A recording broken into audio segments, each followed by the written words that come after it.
Benvinguts al debat de comunicator.info. Ja saben, el portal que s'adreça al professional del turisme amb el propòsit de facilitar-li la màxima informació possible sobre què és el que passa a la indústria turística a Catalunya. El nostre convidat d'avui és Ramon Urpinell, és el director gerent de la Fundació Castells Culturals de Catalunya. Des de fa 20 anys, aquesta entitat promou la conservació de castells i nuclis històrics a través d'activitats que permetin mantenir aquest patrimoni cultural. La trajectòria professional de Ramon Urpinell, però, no només està vinculada al turisme cultural, sinó també al turisme rural. En aquest sentit, dirigeix Turisverd, entitat que dona suport i assessora empresaris rurals i que presideix l'Associació per la Qualitat del Turisme Rural. Ramon Urpinell també és membre del Patronat Intercomarcal de la Diputació de Lleida i president de l'organització empresarial Montsec. Amb ell farem la nostra entrevista i el debat d'avui.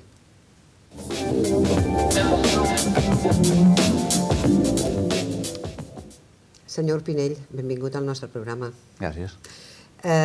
Parlar de castells és atractiu, podríem dir, per començar, sorprenent, segons les dades que vostè ens ha facilitat abans de començar el programa d'avui, i fins i tot per moltes persones pot ser curiós el fet de com, i vostès des de fa anys intenten revitalitzar aquest element tan important arquitectònic i cultural de Catalunya, organitzant determinades activitats que permetin d'alguna manera tirar endavant i preservar aquest patrimoni. Si vostè en aquest moment ens hagués de fer una radiografia respecte a quina és la situació dels castells a Catalunya, seria una radiografia optimista o seria més aviat pessimista?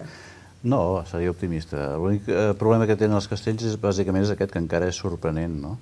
Amb els anys que fa que s'està treballant sobre aquest tema, encara ens sorprenem que Catalunya sigui una terra de castells, que n'hi hagi tants, i que realment sigui amb un potencial tan gran a nivell de castells i que no s'hagi aprofitat fins ara. Bé, ara es comença a aprofitar. En quant a la radiografia, si ha de ser pessimista o optimista, és pessimista perquè dels molts castells que hi ha, vora 2.000, estan molts en molt mal estat, i llavors per això no és un problema d'ara, és un problema de fa molt de temps.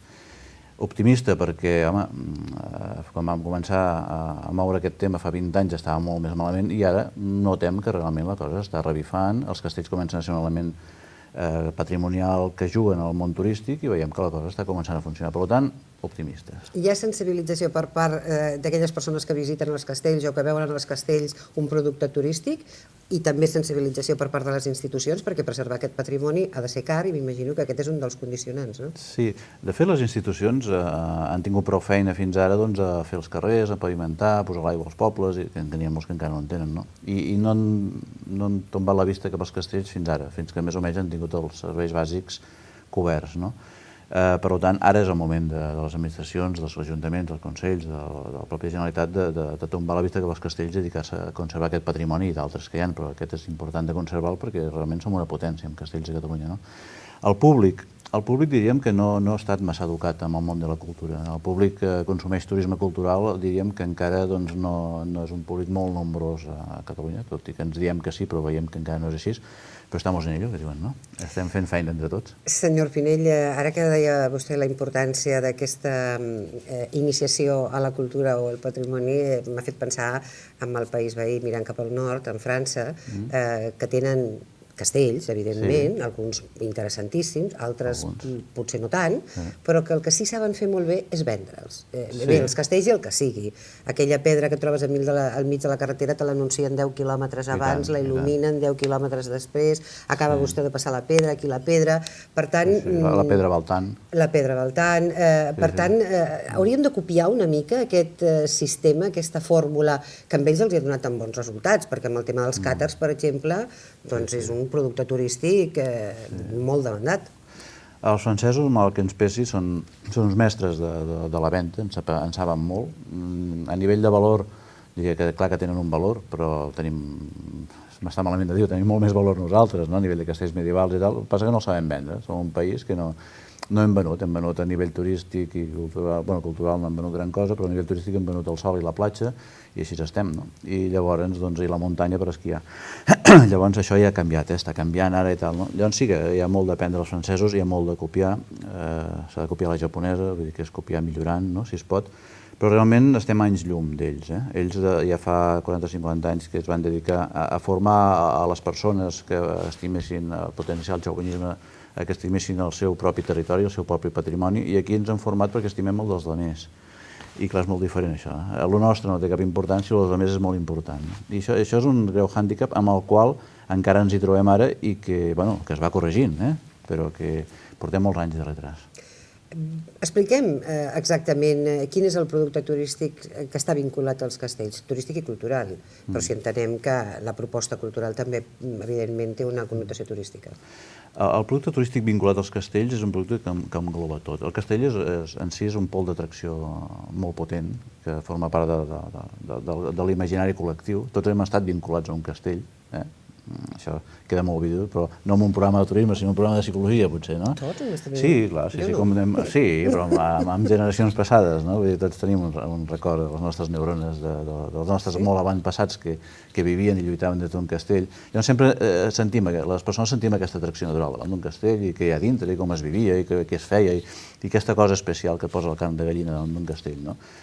Clar, traduir això amb el fet turístic no és fàcil, no? Castell és el pol d'atracció que atreu a nivell d'edifici, a nivell d'història, a nivell d'imaginari col·lectiu i, òbviament, alguns és un producte en si mateix, perquè el propi castell fa visites i cobra una entrada, etc., i d'altres s'hi pot dormir, molt pocs, i d'altres serveixen perquè el territori jugui un paper a nivell de recepció de visitants, que puguin la gent dormir, que puguin menjar i que puguin fer una estada llarga, que és com funciona el turista. En qualsevol cas, no hi ha molts a Catalunya, no? Que estiguin acondicionats com a allotjament. No, que puguin complir ells una mica els tres eixos aquests de poder dormir i menjar i visitar, n'hi ha molt poquets. Bàsicament, castells que s'hi pugui dormir hi ha els paradors de la Suda i de Cardona, són castells i són paradors a la vegada.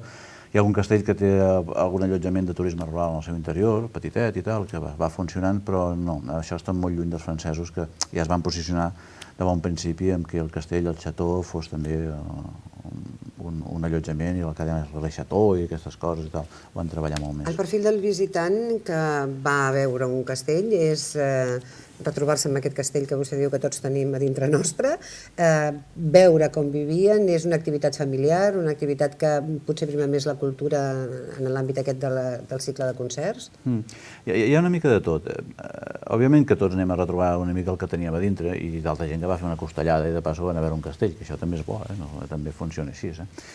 Però el perfil no és un perfil per castells, per zones i per temporades i per dies. Al cap de setmana el que es mou, a més el turisme familiar, que va ve del turisme de nens, d'escoles, que en tenim moltíssim, que ve durant la setmana, que després es tiren els pares, els padrins, o del turisme de tercera edat o d'associacions culturals que venen durant la setmana que després es tiren els fills o els nets.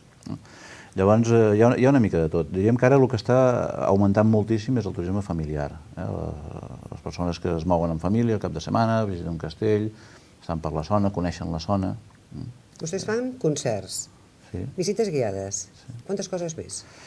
Nosaltres, per promoure el món dels castells, ara ja fa aquest any, farem 20 anys que fem els concerts de cicle música als castells, que és una forma de promoure aquest patrimoni, el de pedres i el de música conjuntament, de conèixer el castell, està força bé, hi va moltíssima gent als concerts, estem molt contents.